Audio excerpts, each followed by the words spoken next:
এই ভারতীয় গোয়েন্দা সংস্থা তাদেরকে কাউকে দালাল বানিয়ে ফেলেছে, কাউকে মুনাফিক বানিয়ে ফেলেছে, কাউকে বিশ্বাসঘাতক বানিয়ে ফেলেছে।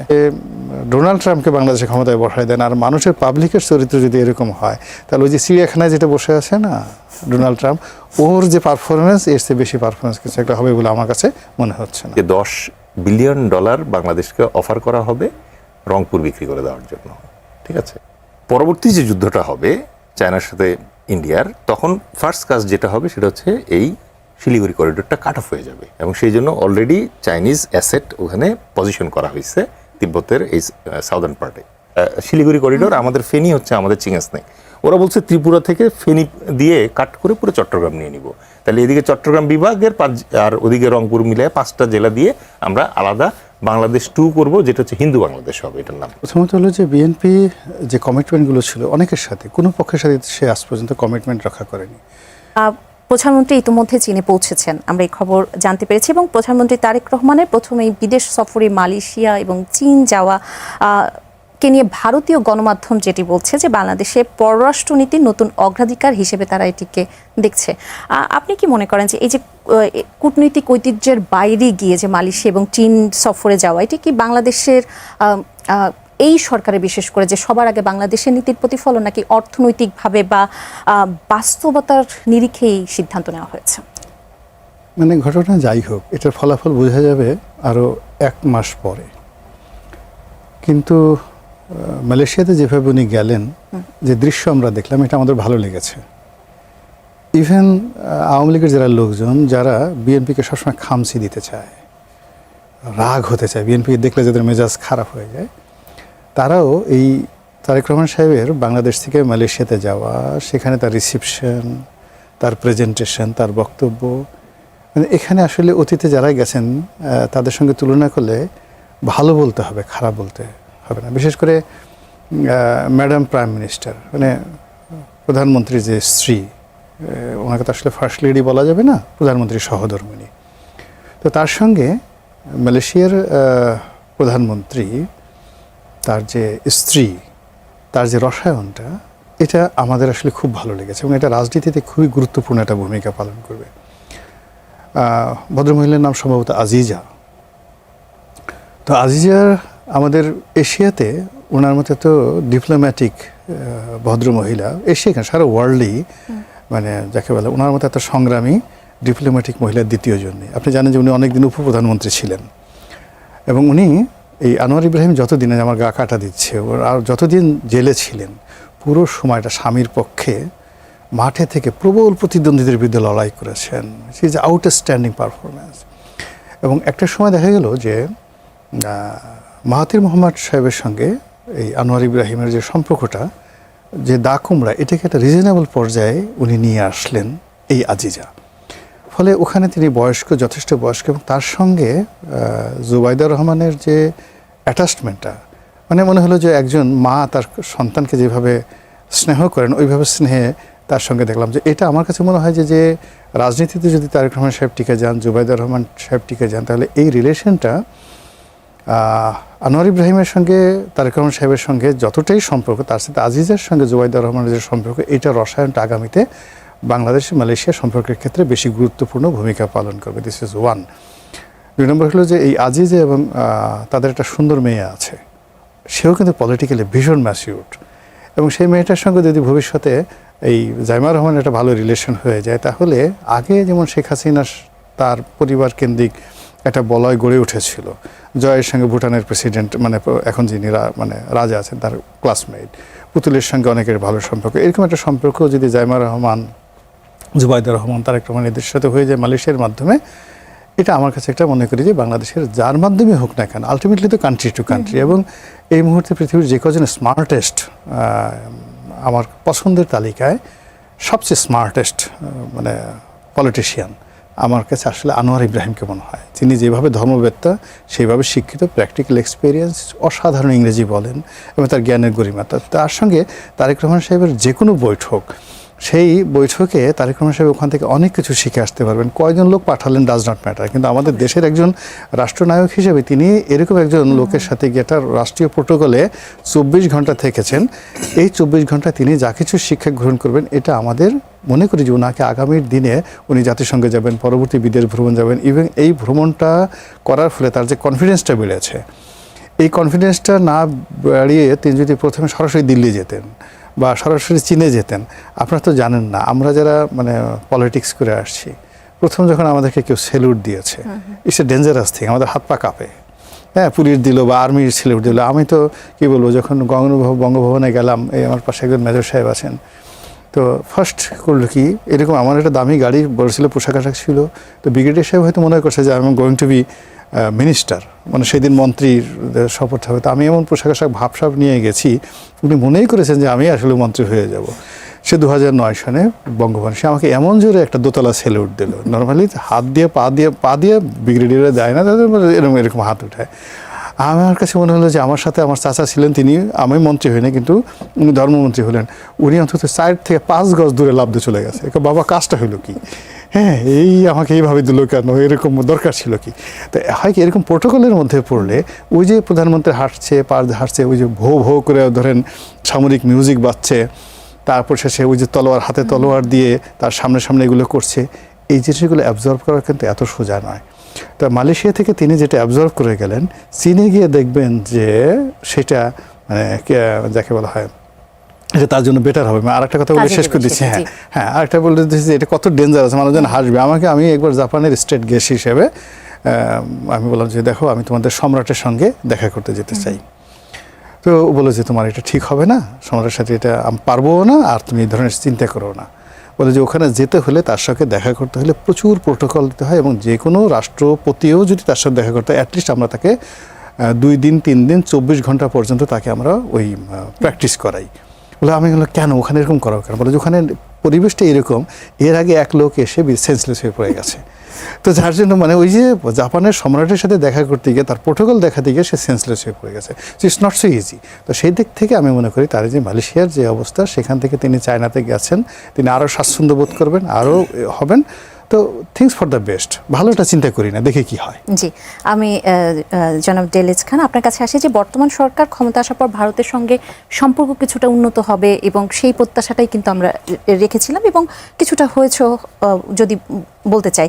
শেখ হাসিনাকে ভারতে যে রাজনৈতিক আশ্রয় দেওয়া এবং আওয়ামী লীগ সরকারের অতি ভারতমুখী যে নীতি ছিল, সেটাই কাউন্টার দেওয়ার জন্যই কি দিল্লিকে বেছে না নেওয়ার ক্ষেত্রে এটা প্রভাবক হিসেবে কাজ করেছে কিনা? প্রথম সফরের ব্যাপারে জি, ধন্যবাদ আপনাকে এবং সহ-আলোচক রনি ভাই। It's a matter of real honour ওনার সাথে স্টেজ শেয়ার করা। Thank you. Every minute is a learning, আলহামদুলিল্লাহ। তো আপনি যেটা বললেন, অফকোর্স এখানে একটা ব্যালেন্সিং অ্যাক্টের দরকার ছিল, বিকজ ট্র্যাডিশনালি বাংলাদেশের রাষ্ট্রপ্রধান ভারত সফর দিয়ে শুরু করেন, বৈদেশিক সফর যেটা আছে, বিকজ রাষ্ট্র মানেই হচ্ছে পররাষ্ট্র সম্পর্ক বজায় রাখা। তো সেদিক থেকে ভারতে একটা প্রত্যাশা ছিল, ইনভাইটেশন কিন্তু ভারত থেকে ছিল, চীন থেকেও ছিল, এবং একই সাথে মালয়েশিয়া থেকেও ছিল, পাকিস্তান থেকেও আসছে। সো এখানে যেটা খুব ব্যালেন্স করা দরকার ছিল যে কোথায় ফার্স্টে সফর করবে, এবং এটা নিয়ে কিন্তু বেশ জল্পনা কল্পনাও ছিল। অনেকে মজা করে বলছে যে মিস্টার তারেক রহমান, আমাদের মাননীয় প্রধানমন্ত্রী, তিনি তার সফর ইউকে থেকে শুরু করতেও পারেন, কারণ দীর্ঘদিন ওখানে ছিলেন। সো ওখান থেকে করলে পরে, আর যেহেতু আমরা ব্রিটিশ কলোনি ছিলাম এক সময়, ওখান থেকে শুরু করলে পরে কারোর আপত্তি থাকবে না। ফান অ্যাপার্ট, আপনি যদি প্রিসাইজলি এখানে জিও পলিটিক্সটা বোঝার চেষ্টা করেন, সেটা হচ্ছে যে চায়না না ইন্ডিয়া কোথায় আগে সফরে যাবে, এটা কিন্তু রিয়েলি একটা বড় প্রশ্ন ছিল। মালয়েশিয়া সফরটা সেদিক থেকে বাফার হিসেবে কাজ করছে। কেন কাজ করছে? কারণ ইন্ডিয়ার সাথে এই মুহূর্তে বাংলাদেশের যে রিলেশনশিপ আছে, এই রিলেশনশিপটা বেশ স্ট্রেইনড, এবং আপনি যদি গত 54 বছরের ইতিহাস দেখেন, তাহলে রাইট নাও সম্ভবত ওই ফেজটা আমরা পার করতেছি, যে ফেজে ইন্ডিয়ান হেজিমনি যেটা আছে, এটা আমাদের বাংলাদেশিদের কাছে সবচেয়ে বেশি পরিষ্কার। এখন আপনি রাস্তায় যান, একটা রিক্সাওয়ালা ভাইকেও যদি জিজ্ঞেস করেন যে ইন্ডিয়া বাংলাদেশের সাথে কি করে, ও স্পষ্ট বলে দিবে যে ও আমাদের 54টা নদী আছে, এই নদীর উপরে বাঁধের পর বাঁধ দিয়ে নদী সব বন্ধ করে দিচ্ছে। আপনি কয়টা বাঁধের নাম বলবেন? ফারাক্কা, গজলডোবা, ডুম্বুর, তারপর হচ্ছে টিপাইমুখী, একটার পর একটা বাঁধ দিচ্ছে এবং বন্ধ করে দিচ্ছে নদীগুলা। আপনি গ্রামে গিয়ে জিজ্ঞেস করেন যে ছোটবেলার স্মৃতিতে তার কি নদী ছিল আর এখন সেই নদীগুলো এখন কোথায় আছে, নাই। আপনি আমাকে একটা কাপ দিয়েছেন কিন্তু ওপর থেকে কফির যে পটটা আছে ওই পটটা খালি হয়ে গেছে, তাহলে এই কাপ রেখে লাভ নাই। সুতরাং আমরা জানি এখানে তিস্তা ব্যারেজ করি আর পদ্মা ব্যারেজ করি, পানি যদি না আসে তাহলে আমাদের এগুলো করে লাভ নেই। আমাদের পানি যখন আসবে না নদীতে তখন সমস্যা হয় কি আপা, যে নদীতে শুধু পানি আসে না, সাথে পলি আসে। এই পলিটা এসে কিন্তু মোহনাতে পুশ করার কারণে এই যে স্যালাইনিটি যেটা আছে এটা অনেকটা কমে, লবণাক্ততা যেটা আছে। এখন যখন বাঁধ দিয়ে দিচ্ছে তখন যখন স্বল্প পরিমাণ পানি দেয় তখন পলি কম আসে। পলি কম আসলে হয় কি, একটা ড্রেনে যখন আপনি প্রচুর পানি না দেন তখন ড্রেনে ময়লা জমে, আর হঠাৎ করে যখন আবার পানি বেশি দিবেন তখন ড্রেন উপচে পড়ে। বাংলাদেশে এই কাহিনীটাই হচ্ছে, এবং বাংলাদেশের বিরুদ্ধে ইন্ডিয়া একটা অত্যন্ত পরিকল্পিত পানি সন্ত্রাস, যেটা হাইড্রো হেজিমনি বলি আমরা, সেটা পরিচালনা করছে এবং এটা রেকর্ডেড, এটা ডকুমেন্টেড। দ্বিতীয়ত যে সমস্যা হচ্ছে যে বাংলাদেশ এবং ইন্ডিয়ার মাঝখানে যে বর্ডারটা আছে, এই বর্ডারটা 4096 কিলোমিটার দীর্ঘ, এবং এই বর্ডারের অনলি 300 to 400 কিলোমিটার তার কাটা বেড়া দেওয়া বাকি, পুরোটা তার কাটা বেড়া দিয়ে দিচ্ছে, ঠিক আছে। এখন এই যে রাষ্ট্রদূত মহাশয় যিনি আসলেন, এসে তো চমৎকার করে বললেন যে এক আকাশ এক বাতাস, অথচ নদী কিন্তু এক হইল না, নদী কিন্তু বাদ দিয়ে ফেলছেন আপনি।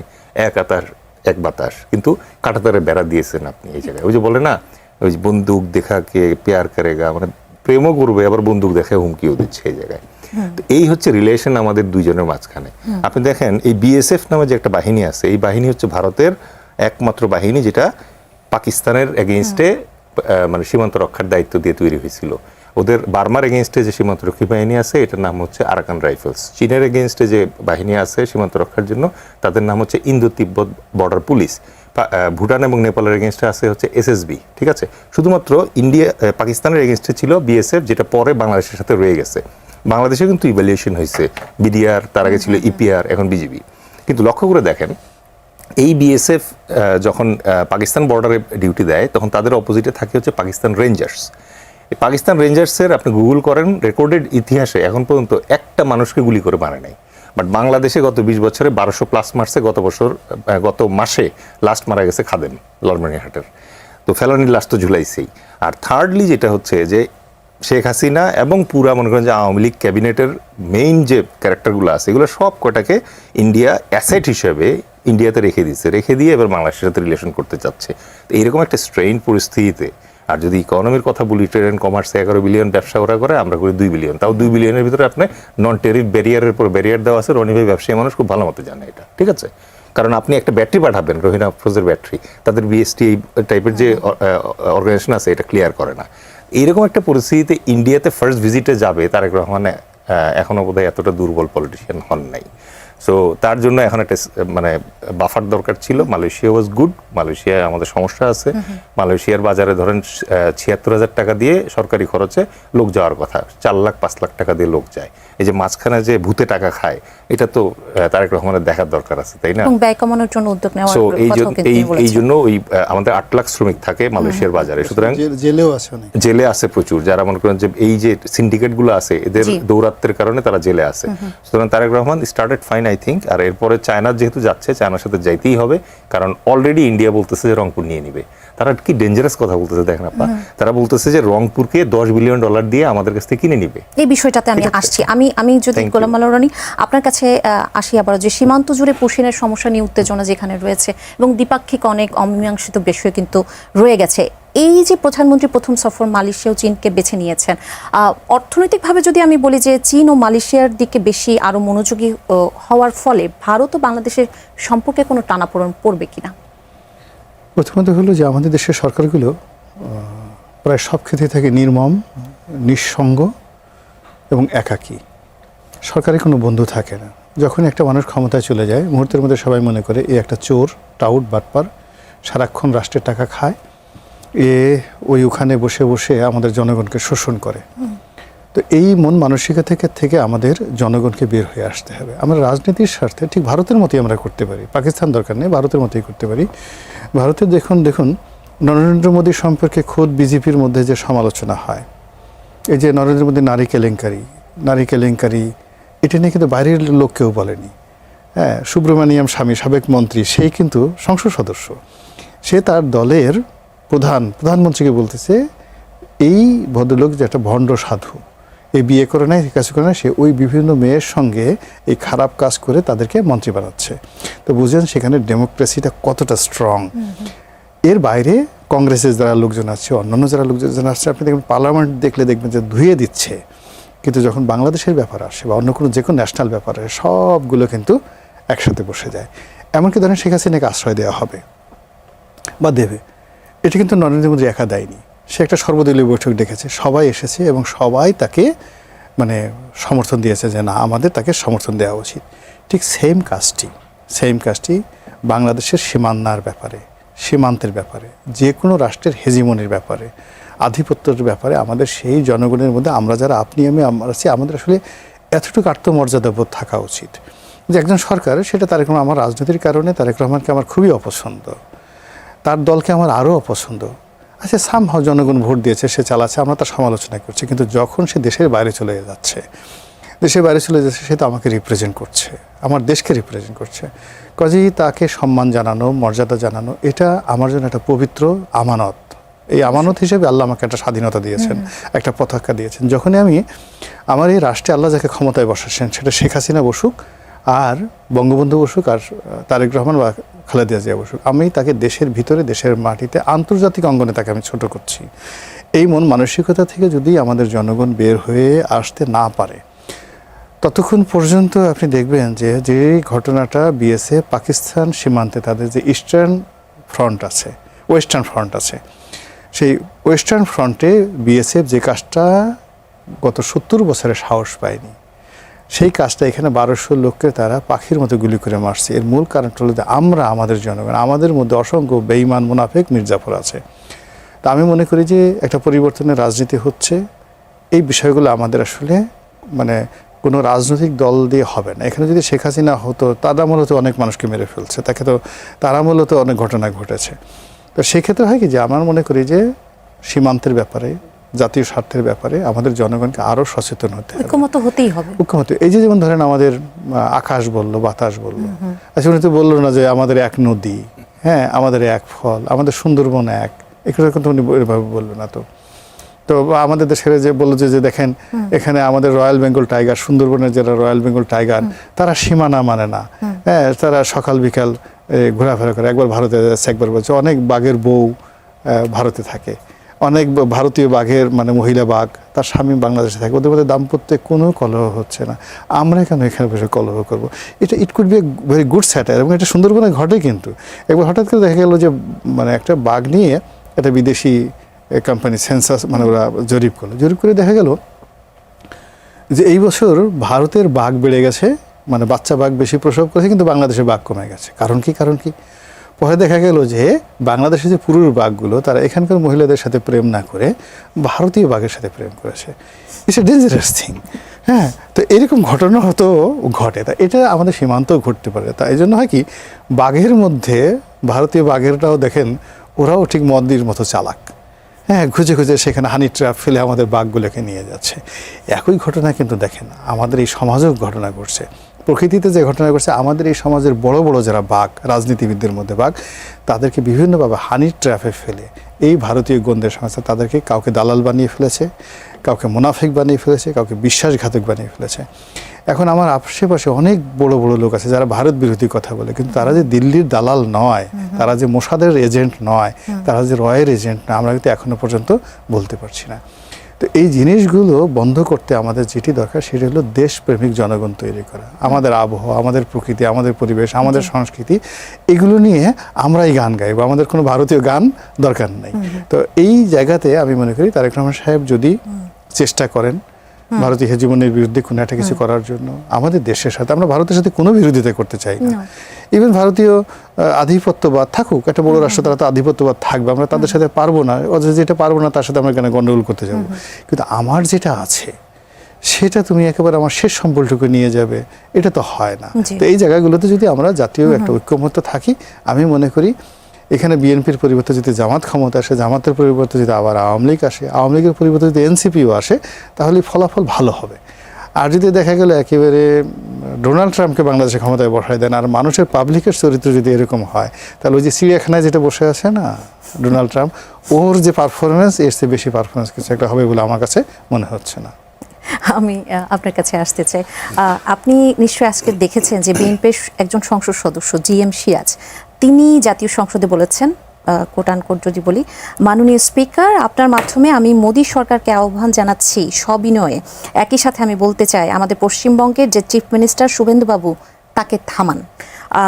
এই যে বাংলাদেশ ভারতের সম্পর্কের কথা বলছি, গুরুত্বপূর্ণ একটি বিষয় নিয়ে আমরা যখন আঞ্চলিক রাজনৈতিক নেতার বক্তব্যগুলো আমরা যখন দেখি, খুবই উস্কানিমূলক বক্তব্য কিন্তু আমরা মাঝে মাঝেই দেখি, এটি কি কূটনৈতিকভাবে আমাদের দেশের মধ্যে কি ধরনের প্রভাব ফেলছে? বা এই যে জাতীয় সংসদে দাঁড়িয়ে এই ধরনের কথা যখন শুভেন্দুবাবুকে থামানোর কথা বলছে, আসলে ভারত বাংলাদেশের সম্পর্কের কি ইঙ্গিতটা দেয়? ধন্যবাদ। আমি গোলাম মোল্লা রনি ভাইয়ের বাঘের গল্প থেকে শুরু করি। জি, বাঘের একটা ক্রাইসিস আছে। ক্রাইসিস হচ্ছে ওর যত ক্ষুধাই লাগুক আর ওর যত খাবার না পাক, ও আসলে ঘাস খায় না। ঠিক আছে? সো বাংলাদেশের এখন সমস্যা হয়ে গেছে, বাংলাদেশে তো বাঘ এখন ঘাস খেতে পারতেছে না। সমস্যাটা আমরা বোঝার চেষ্টা করি। তাহলে ফার্স্টলি আপনি লক্ষ্য করবেন যে ইন্ডিয়ান পাতি নেতা যারা আছে আমাদের আশেপাশে, তারা এখন বাংলাদেশে হুমকি দেয় যে বাংলাদেশে গাঁজাপট্টি বানায় ফেলবে। গাঁজাপট্টি মানে তো উই আন্ডারস্ট্যান্ড। তো এটা শুনলে পরে আপনার কাছে মনে হবে it's a political rhetoric. But যেটা আপনি অ্যাভয়েড করতে পারবেন না সেটা হচ্ছে সিকিউরিটি ওয়াইজ নামে একটা ম্যাগাজিন আছে, যে ম্যাগাজিনে একজন ভারতের প্রথম সারির চিন্তাবিদ, সামরিক চিন্তাবিদ, তার নাম হচ্ছে ভারত কর্ণাদ। তিনি একটা লেখা লিখছেন। আর স্বরাজ্য ম্যাগাজিনে আরও দুইজন, একজন হচ্ছে মিস্টার জয়দীপ আর একজন হচ্ছে আর জগন্নাথন। আলোচনা সংক্ষিপ্ত করার সুবিধার্থে বলি, ওরা তিনজন মিলে যে ডিজাইনটা দিছে সেটা হচ্ছে লুইজিয়ানা পারচেজ বলতে একটা ঘটনা ঘটছে ইতিহাসে কানাডা এবং আমেরিকার মাঝখানে, যে লুইজিয়ানা অঙ্গরাজ্য যেটা আছে এটা বিক্রি করে দিয়েছিল টাকার বিনিময়ে। আচ্ছা, এরকম আলাস্কার ক্ষেত্রে ঘটছে। আলাস্কা একসময় রাশার ছিল, রাশা পরে কিছু ডলারের বিনিময়ে এটা বিক্রি করে দিছে ইউএস এর কাছে। একই পদ্ধতিতে উনি বলছে যে $10 বিলিয়ন বাংলাদেশকে অফার করা হবে রংপুর বিক্রি করে দেওয়ার জন্য। ঠিক আছে? এখন বুঝতে হবে রংপুর কেন চাচ্ছে। কারণ রংপুরের ঠিক ওপরেই আছে শিলিগুড়ি করিডোর। এই শিলিগুড়ি করিডোর হচ্ছে একটা জায়গায় এসে 17 থেকে 22 কিলোমিটার চওড়া মাত্র। এই চিকন যে পাইপলাইনটা আছে এটা হচ্ছে life line between mainland India এবং সেভেন সিস্টার্স। ঠিক আছে? এই লাইফ লাইনের ঠিক ওপরেই, নিচে যেরকম আমরা আছি, ওপরেই হচ্ছে তিব্বত। তিব্বত হচ্ছে চাইনিজ কন্ট্রোলে আছে এবং চায়না ওই ইন্ডিয়া যেটা ফিল করে, যেটা ধরেন ওয়ার গেমিং যখন আমরা করি তখন আমরা এই জিনিসগুলো করতে পারি, যে চায়না যদি কখনো, এর আগে 1962 সালে একবার চায়না ইন্ডিয়াকে আক্রমণ করেছিল, করে অরুণাচলের একটা বড় অংশ দখল করে ফেলছিল আর আকসাই চীন দখল করে ফেলছিল। অরুণাচলের যে অংশটা তারা দখল করে ফেলছে এটার নাম হচ্ছে এখন সাউথ তিব্বত। ঠিক আছে? আর আকসাই চীন তো আছেই ওখানে। তো তারপরে টানা 30 দিন ইন্ডিয়াকে মারার পরে ইন্ডিয়া যখন পরাজয় বরণ করে নিছে তখন তারা যুদ্ধ থামাইছে এবং তারা এই লাইন ড্র করছে। এর ভেতরে আর ইন্ডিয়া ঢুকতে পারে না এখন। পরবর্তী যে যুদ্ধটা হবে চায়নার সাথে ইন্ডিয়ার, তখন ফার্স্ট কাজ যেটা হবে সেটা হচ্ছে এই শিলিগুড়ি করিডোরটা কাট অফ হয়ে যাবে এবং সেই জন্য অলরেডি চাইনিজ অ্যাসেট ওখানে পজিশন করা হয়েছে তিব্বতের এই সাউদার্ন পার্টে। এই থ্রেটের কারণে তারা জানে যে যখনই চায়নার সাথে গন্ডগোল লাগবে তখন এই পাইপলাইনটা সিভিয়ার হয়ে যাবে। সামরিক পরিভাষায় আপনার যখন একটা এলাকা আটকা পড়ে যায়, এটাকে তো আপনার ছাড়াইতে হবে। এটার জন্য ছাড়ানোর জন্য আপনার কাউন্টার অ্যাটাক করতে হয়। কাউন্টার অ্যাটাক করার জন্য আপনি তো আর তিব্বত হয়ে আসতে পারবেন না, হয়তো চায়না আছেই, তাই নিচ দিয়ে যেতে হবে। নিচ দিয়ে গেলে আপনাকে রংপুর হয়ে যেতে হবে। সো রংপুর যে এরিয়াটা আছে এই এরিয়াটাকে তাদের বাফার হিসেবে দরকার। ঠিক আছে? তো এই বাফার হিসেবে তাদের 150 কিলোমিটার জায়গা লাগে। আপনি এই টার্নিং মুভটা দেওয়ার জন্য একটা ডিভিশন নিয়ে প্রায় 150 কিলোমিটার মতো জায়গা লাগে। এই জন্য তারা টার্গেট করছে যে ছলে বলে কৌশলে প্রথমে টাকা দিবে, টাকা না দিলে পরে আই কোট মানে মিস্টার কার্নাদ, যে উনি বলছে this is the high time to pinch Bangladesh to take over Rangpur division, unquote. তো এই জায়গাটা উনি বলতেছেন যে এটা যদি সে আমাকে বিক্রি না করে তাহলে আমাকে এটা দখল করে নিতে হবে। This is number 1। নাম্বার 2 যেটা হচ্ছে আর জগন্নাথন সাহেব যিনি আছেন উনি বলছেন যে 1947 সালে মুসলমান হিন্দুর ভেদে যেহেতু দুইটা দেশ ভাগ হয়েছে, তাহলে এখন কেন হইতে পারবে না? এখন যেটা করা হবে, রংপুর দখল করব আমরা, দখল করার পরে রংপুরে যে 1.5 কোটি মানুষ আছে মুসলমান, তাদেরকে আমরা ঢাকার দিকে পাঠিয়ে দিব, আর সারা দেশে যে 1.5 কোটি হিন্দু আছে তাদেরকে আমরা রংপুরে প্লেস করব। এইটা একটা ভ্যাসেল স্টেট হবে হচ্ছে ইন্ডিয়ার। আর মিস্টার জয়দীপ বাবু যেটা বলছে উনি আরেকটু ডেঞ্জারাস। উনি বলতেছেন যে শুধু রংপুর কেন নিব, আমি তো ফেনী যেটা আছে ওদের যেরকম চিকেন নেক হচ্ছে শিলিগুড়ি করিডোর, আমাদের ফেনী হচ্ছে আমাদের চিকেন স্নেক। ওরা বলছে ত্রিপুরা থেকে ফেনী দিয়ে কাট করে পুরো চট্টগ্রাম নিয়ে নিব। তাহলে এদিকে চট্টগ্রাম বিভাগের আর ওদিকে রংপুর মিলে 5টা জেলা দিয়ে আমরা আলাদা বাংলাদেশ 2 করব, যেটা হচ্ছে হিন্দু বাংলাদেশ হবে এটার নাম, ঠিক আছে, অ্যান্ড হিন্দু হোমল্যান্ড হবে এটার নাম। এই হচ্ছে তাদের ইন্টেলেকচুয়ালদের পরিকল্পনা। এটা কিন্তু যেন তেন ওই যে গাজাপট্টি বানায় ফেলবে শুভেন্দু অথবা হেমন্ত বলতেছে তা না, ঠিক আছে। এবং এইটার ক্ষেত্রে তারা যে প্ল্যানটা করছে, এটা 3টা স্টেপ প্ল্যান বলে এটাকে, প্রবলেম, রেসপন্স, সলিউশন, ঠিক আছে। এবং এটা করে কোন ভিত্তিতে? R2P-র ভিত্তিতে। R2P মানে হচ্ছে রেসপন্সিবিলিটি টু প্রোটেক্ট। এই রেসপন্সিবিলিটি টু প্রোটেক্ট যে ইন্টারন্যাশনাল ক্লজটা আছে জাতিসংঘে, তারও আগে থেকে এটা ইউজ হয়েছে। ফার্স্ট ইউজ করছে সম্ভবত হিটলার। অ্যাডভোকেট চৈতালি চক্রবর্তীর কথা আপনি নিশ্চয়ই শুনেছেন। তিনি বলেছেন যে হিন্দুদের জন্য আলাদা প্রদেশের কথা। আপনার কথার প্রসঙ্গে কিন্তু সেটি চলে আসে। এবং আমি এখানে যুক্ত করতে চাই যে প্রধানমন্ত্রী চীন এবং মালয়েশিয়া সফরের ঠিক আগ মুহূর্তে দেশের সার্বভৌমত্বকে আঘাত করে এ ধরনের বক্তব্য দেওয়া কি আসলে পরিকল্পিত কোনো উস্কানি ছিল? অসংখ্য ধন্যবাদ সুযোগ দেওয়ার জন্য। এবং বাংলা অভিধানে সম্ভবত নতুন একটা শব্দ যোগ অলরেডি হয়ে গেছে, সেটা হচ্ছে চৈতালি। চৈতালি শব্দের বাংলায় আবিধানিক অর্থ হচ্ছে বাংলাদেশি হইয়া যেই নাগরিক অন্য দেশের নাগরিকত্ব অথবা বাংলাদেশের ভেতরে ভিন্ন প্রদেশ গড়ার ষড়যন্ত্র করে, তাকে বলা হয় চৈতালি। এবং যে এগুলো করে তাকে বলে চৈতালি করা। তো এই জায়গায় আপনি যেটা বলছেন, এখানে একটা গভীর ষড়যন্ত্র আছে। You are very correct on that. ষড়যন্ত্রটা আমি এর আগের আলোচনায় তো তাদের ইন্টেলেকচুয়ালদের কথাটা বলেছি। এবার আমি আসি ষড়যন্ত্রটা শুরু কিভাবে হচ্ছে এবং কিভাবে এটা বিস্তারিত হচ্ছে। R2P-র কথা যেটা বললাম, যে রেসপন্সিবিলিটি টু প্রোটেক্ট, এটা একটা ক্লজ আছে। এই ক্লজের আন্ডারে হিটলার সুদেতানল্যান্ড নামের চেকোস্লোভাকিয়ার একটা অংশ আছে, সেই অংশে কিছু মাইনরিটি জার্মান থাকতো। সেই মাইনরিটি জার্মানদেরকে উদ্ধার করার প্লি দিয়ে, রেসপন্সিবিলিটি টু প্রোটেক্ট এই প্লি দিয়ে সে চেকোস্লোভাকিয়া দখল করে ফেলছিল। এই R2P-র ক্লজ দিয়ে ন্যাটো বাহিনী লিবিয়াতে আক্রমণ করে এবং গাদ্দাফিকে হত্যা করে। এই R2P-র ক্লজ দিয়ে রাশিয়ার পুতিন ক্রাইমিয়া দখল করছিল এবং এখনো দখল করে রাখছে। এই R2P-র ক্লজ দিয়ে ভারত সিকিম দখল করছিল, ঠিক আছে। তো এই একই প্রেসক্রিপশন এখন বাংলাদেশের এগেনস্টে তারা করার চেষ্টা করতেছে। এবং এটা 3টা টিয়ারে করা হয়। ফার্স্টে হচ্ছে প্রবলেম, দ্বিতীয়ত হচ্ছে রেসপন্স, তৃতীয়ত হচ্ছে সলিউশন। প্রবলেম কি? প্রবলেম হচ্ছে ফার্স্টে এটা প্রমাণ করতে হবে ইন্টারন্যাশনাল মিডিয়াতে 1:10 এমপ্লিফাই করতে হবে যে বাংলাদেশে মাইনরিটি প্রসিকিউশন চলতেছে, ঠিক আছে। এবং দ্বিতীয়ত যেটা করতে হবে, এখানে মাইনরিটিটা ভীষণ কষ্টে আছে এবং তাদের বাঁচানোর জন্য কাউকে আগায় আসতে হবে, এটা প্রমাণ করতে হবে। 2 নম্বরে আমি যেটা বললাম যে এই প্রবলেমটা ফার্স্টে দেয়া হবে, দ্বিতীয়ত হচ্ছে রেসপন্স, ঠিক আছে। রেসপন্স ফেজে আসার আগে এখানে ইন্ডিয়া চমৎকার কিছু কাজ করছে। সেটা হচ্ছে তাদের যে এজেন্ট আছে, এজেন্টের মাধ্যমে আপনি দেখবেন যে সেই রংপুর এলাকা, যেটা আমার আগের আলোচনায় আমি বলছি, যেটা তারা দখল করতে চায়, সেই রংপুর এলাকায় তারা বেশ কিছু মূর্তি তৈরি করছে। রনি ভাই আগে ভারত হয়তো ভিজিট করছে, কলকাতায়ও কিন্তু এত বড় মূর্তি নাই যে মূর্তি তারা এখানে তৈরি করছে। এটা তৈরি করে তারা যেটা চাচ্ছে যে এই মূর্তির কারণে মুসলমান এবং হিন্দুদের ভিতরে একটা ক্ল্যাশ হোক, কমিউনাল ক্ল্যাশ হোক, সাম্প্রদায়িক দাঙ্গা হোক। এই দাঙ্গা হলে পরে এবার এটা তারা বিশ্বের কাছে উপস্থাপন করবে যে এখানে সত্যিকার অর্থে হিন্দুরা খুব ভয়ঙ্কর সমস্যায় আছে। 2 নম্বরের রেসপন্সে এসে তারা যেটা করতেছে, এবার তাদের পেইড এজেন্ট যারা আছে, চৈতালিরা যারা আছে, তাদেরকে দিয়ে বলাচ্ছে যে আমাদের আলাদা প্রদেশ লাগবে। হিন্দিতে তারা বলবে যে আমাদেরকে বাঁচায় নাও এখান থেকে, ঠিক আছে। এই যে অ্যাপিলটা যাচ্ছে, এটা হচ্ছে রেসপন্স ফেজ।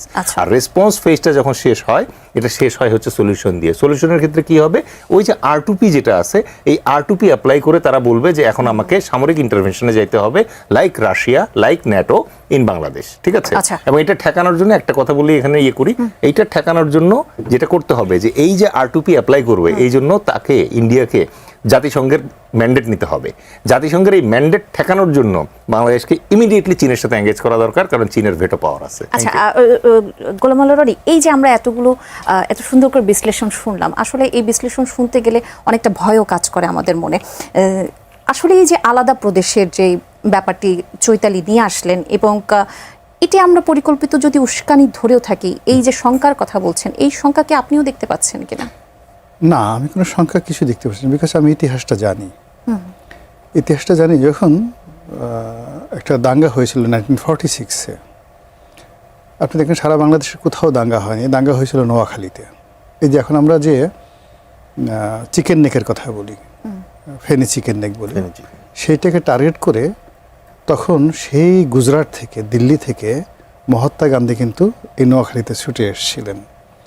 তো যে লাইনের প্রেক্ষিতে ভারত বিভাগ হলো, সেই লাইনটা ওই মুহূর্তে তারা চেয়েছিল যে এই এখন আমাদের যে চিকেন নেকগুলো আছে সেই চিকেন নেকগুলো পুরো চট্টগ্রাম থেকে এই পুরো অঞ্চলটা তাদেরই থাকুক।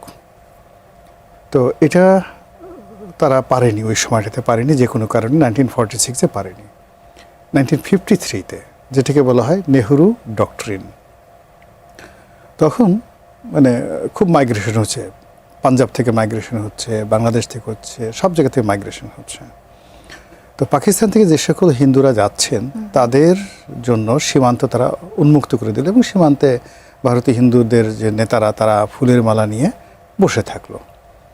কিন্তু অল অন এ সাডেন নেহরুর জামানাতে 51-52 এই সনে পুরো সীমান্ত তারা বন্ধ করে দিল যেন এখান থেকে হিন্দুরা অবাধে ভারতে যেতে না পারে। তো সবাই জিজ্ঞেস করলো যে আপনি পাকিস্তানি হিন্দুদেরকে এইভাবে আনছেন, বাংলাদেশের এখানে সীমান্ত বন্ধ করছেন কেন? তো বলে যে আসলে বাংলাদেশে যে জন্মটা হয়েছে সেটা হলো অ্যাক্সিডেন্টালি, ওই ভূখণ্ডটা অ্যাক্সিডেন্টালি হয়েছে। আলটিমেটলি ভারতকে যদি টিকে থাকতে হয় তো অঞ্চলটা নিয়ে নিতে হবে। কাজেই আলটিমেটলি ওখান থেকে হিন্দুদেরকে আনার কোনো প্রয়োজন নেই, ওরা যেখানে আছে সেখানেই থাকুক। এই যে তাদের যে চিন্তা চেতনা, সেই চিন্তা চেতনার সঙ্গে এটাকে বলা হয় নেহরু ডক্ট্রিন। তাহলে আপনি চিন্তা করেন 1946-এর ঘটনা, 1953-র ঘটনা। এরপর আসেন আমাদের দেশে 1957-এ বিরাট একটা আদমজি যাকে ম্যাসাকার হলো। বাংলাদেশের মধ্যে আপনি জানেন সারা পৃথিবীর মধ্যে সবচেয়ে বড় আদমজি জুট মিল ছিল আদমজি জুট মিল। এবং ওই জমানাতে, পাকিস্তান জমানাতে যখন এই ইন্ডাস্ট্রিগুলো হচ্ছিল তখন এভরিডে গড়ে 1957 থেকে 1968 পর্যন্ত পুরো সময়টাতে বাংলাদেশে প্রতিদিন গড়ে 2টো করে শিল্প স্থাপিত হয়েছে। পাকিস্তান চেয়েছে যে এখানে আসলে এটাকে একটা শিল্প নির্ভর দেশ হোক, বিকজ জায়গা অল্প, ম্যান পাওয়ার বেশি আছে, এবং ওটাকে তারা কৃষি নির্ভর করতে চেয়েছিল। ভারত কিন্তু সেটা করতে দেয়নি। তখন তারা করলো কি, সেই এই আদমজি ম্যাসাকার ঘটালো ভারত, এই প্রথম তারা ইন্টারভেন করলো বাংলাদেশে। তাতে যুক্তফ্রন্ট সরকার মিস করলো, ভারতের কেন্দ্রীয়, পাকিস্তানের কেন্দ্রীয় সরকার ফেল করলো, এবং এই প্রথম আইয়ুব খান মার্শাল ল জারি করতে বাধ্য হলো এই একটা ম্যাসাকারের কারণে। ফলে এই যে আমাদের পেছনে যে ভারত লেগে আছে, এটা প্রথম দিন থেকে লেগে আছে। ফলে আমরা যারা জানি তাদের কাছে এখন বর্তমানে যা কিছু হচ্ছে এটা আমাদের আতঙ্ক না, আমরা এটার জন্য একটা পরিণতির জন্য বসে আছি। আর আফসোস লাগছে এই কারণে যে আমাদের রাজনীতিবিদদের মধ্যে যারা ক্ষমতা, যারা জানেন, তারা এটা ভুলে থাকার চেষ্টা করেন। আর বেশিরভাগ রাজনীতিবিদ এই ইতিহাসটা জানেন না। প্রত্যেকটা মানে প্রতি 50 বছর পর পর রাজনীতির একটা পুরো কোর্স অফ অ্যাকশন পরিবর্তন হয়ে যায়। আর প্রতি 100 বছরের মধ্যে অবশ্যই ভূমির পরিবর্তন ঘটে। তো আমরা এখন যে জায়গাতে আছি, আপনি যদি 1970-র কথা ধরেন তাহলে 71 থেকে আজকের এই দিন পর্যন্ত আমাদের রাজনীতির যে কোর্স অফ অ্যাকশন, এটা পরিবর্তন হওয়া প্রকৃতিগতভাবে আমাদের জন্য ম্যান্ডেটরি হয়ে গেছে। ভারতে দেখুন সেটা কিন্তু হয়ে গেছে। ভারত প্রথম থেকে যেটা ছিল একটা উদার গণতান্ত্রিক দেশ ছিল, কিন্তু দেখুন তাদের সেই 50 বছর যখন পূর্তি হয়ে গেল, হঠাৎ করে 2014 সনে এসে সেখানে উগ্র হিন্দুত্ববাদী RS বিজেপি তাদের যে উত্থান চলে আসলো, এটা কিন্তু ভারতের পুরো যে কনস্টিটিউশন, চিন্তা, ধ্যান, ধারণা, ভারত রাষ্ট্রের যে অস্তিত্ব, এটার সঙ্গে বেমানান, কিন্তু সেটা সেখানে হয়ে গেছে।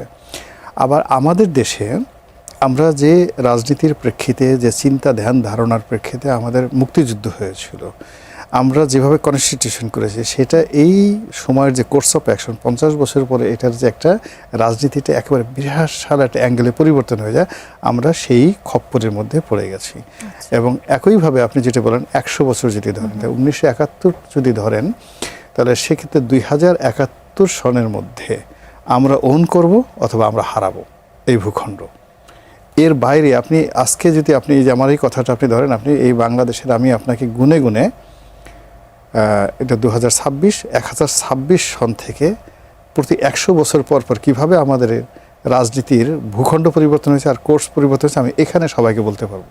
আগামীকাল কার্যক্রম নিষিদ্ধ আওয়ামী লীগের প্রতিষ্ঠাবার্ষিকীকে ঘিরে ঢাকা, চট্টগ্রাম, গাজীপুর সহ কয়েকটি জেলায় সেনা মোতায়েন করা হয়েছে এবং দেশ জুড়ে বিশেষ সতর্কতা নেওয়া হয়েছে। যদি বলি 18,000-এর বেশি পুলিশ সদস্য মোতায়েন করা হয়েছে। রাজধানীতে 200-টির বেশি চেকপোস্ট করা হয়েছে, কয়েকটি জেলায় সেনা মোতায়েন। এই যে একটা নিরাপত্তা বলয় তৈরি করা হলো, এটিতে সাধারণ মানুষের মধ্যে কিন্তু উদ্বেগ বা ভীতির অনেক সময় কাজ করে। বা আমাদের নিরাপত্তা সংস্থাগুলোর কাছে কি কোনো সম্ভাব্য অস্থিতিশীলতার কোনো বা নাশকতা সম্পর্কিত নির্দিষ্ট কোনো তথ্য আছে কিনা, বা আমাদের উদ্বেগের জায়গাটা আছে কিনা? আমি এটা জানি না।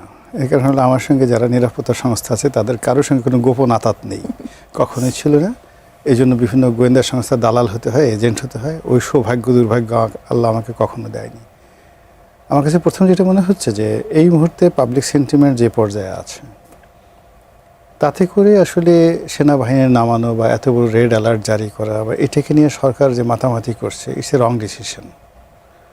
আমার কাছে মনে হচ্ছে যে এটা পুরো জিনিসটাই তারা তাদের মতো যদি ছেড়ে দেওয়া হতো, যে হাউ দে অ্যাক্ট। মানে আগে প্রথমত হলো কি, যতক্ষণ না পর্যন্ত আমার কাছে প্রতিটা জিনিস আমার নিয়ন্ত্রণে আছে, জনগণ নিয়ন্ত্রণে আছে, প্রতিপক্ষ যারা আছে তারা পালানো আছে, এখানে গেরিলা যুদ্ধ করে কোনো একটা ঘটনা, অকারেন্স ঘটনা, আমাদের সমাজে এখনও পর্যন্ত ধরেন হরতাল, অবরোধ, বোমাবাজি, গান পাউডার দিয়ে মারা, এই জিনিসগুলো এখন একসেপ্ট করতেছে না। কিন্তু যখনই সরকার এখানে রেড অ্যালার্ট জারি করছে, সেনাবাহিনী যাচ্ছে, তো সেখানে যে কোনো একটা ছোটো ঘটনা আওয়ামী লীগের নামে কেউ ঘটালো, সঙ্গে সঙ্গে সে হিরো হয়ে যাবে।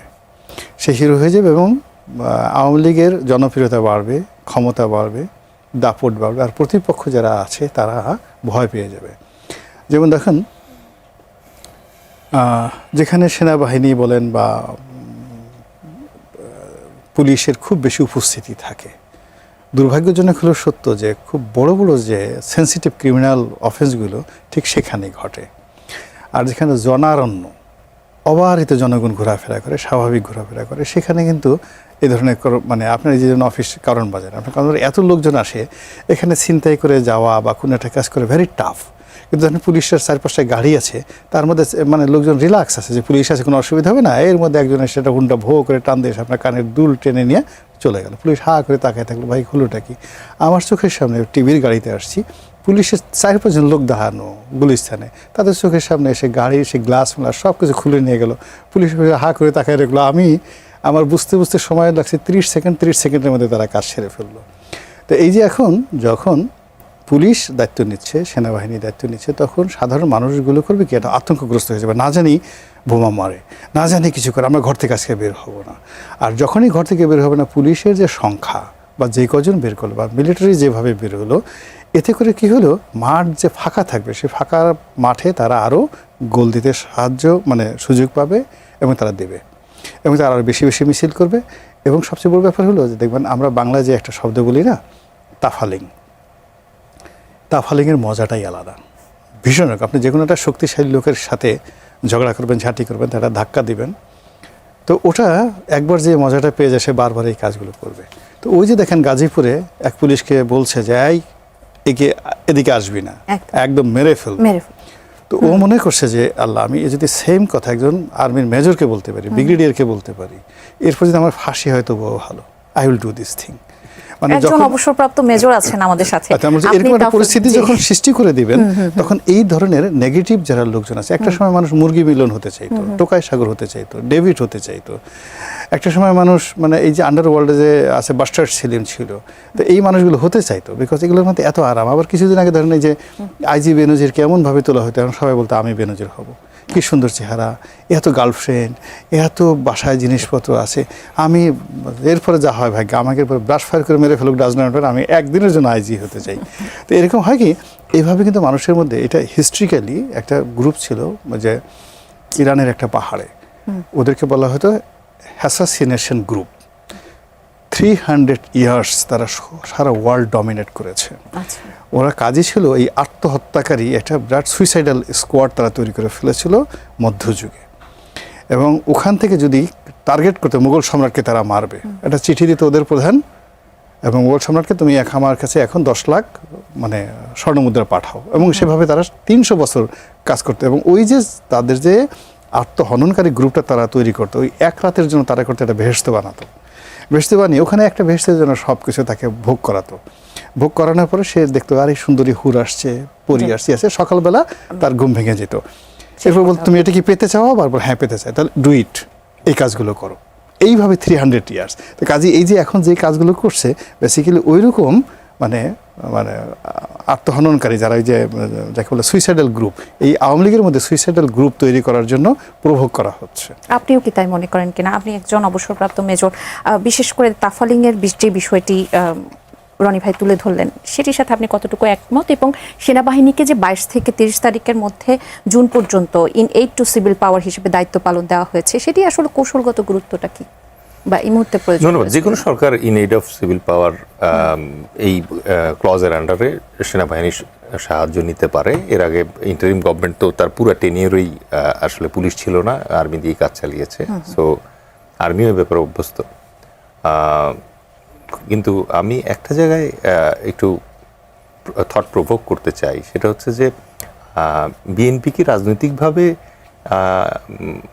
মানে শেখ হাসিনাবিহীন আওয়ামী লীগকেও ম্যানেজ করতে পারছে না, যে এটার জন্য মানে বুটস গ্রাউন্ডে নিয়ে আসার প্রয়োজন হচ্ছে? এটা একটু রিএভ্যালুয়েট করার দরকার আছে। আমি আজকে যখন সংবাদে দেখলাম যে আর্মি ডিপ্লয় হচ্ছে, আমি নিজেও একটু অবাক হয়েছি। কারণ আওয়ামী লীগ নিষিদ্ধ যে কার্যক্রম নিষিদ্ধ আওয়ামী লীগ যা আছে, আওয়ামী লীগ নিজেও বোধহয় আন্ডারগ্রাউন্ড হতে চায় না, তাদের কার্যক্রম নিষিদ্ধ আছে, বাট তারা বাংলাদেশে রাজনীতি করার যে তাদের ইতিহাস আছে তার প্রেক্ষিতে আওয়ামী লীগের আসলে দরকারটাও বোধহয় নাই যে তাদেরকে আন্ডারগ্রাউন্ড একটা অর্গানাইজেশনে পরিণত হতে হবে। আর সরকারের কাছে আমি জানি না যে কোনো ধরনের ইন্টেল আছে কি না যে আওয়ামী লীগ এ ধরনের নাশকতা করবে এবং এটার জন্য আর্মি ডিপ্লয় করার প্রয়োজন হবে।